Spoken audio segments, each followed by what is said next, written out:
The competition in Riga for the winner of Best Investor Relations in 2008 was tight. All top 3 nominees improved their score by 10 to 20 points during the year. The 3 nominees for the Best Investor Relations in Nasdaq OMX Riga Stock Exchange are Grindex, Latvijas Kuģniecība, and SAF Tehnika.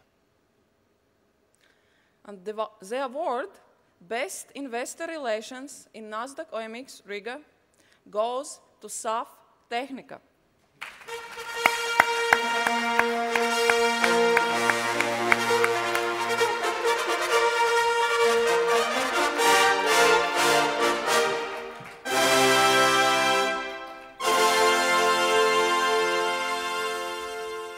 Congratulations again.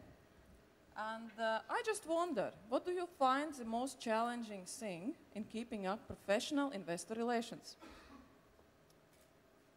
Maybe the most thing is to simply not to worry about them. It's simply ask questions, what do you want to know, and answer to them. Your approach works.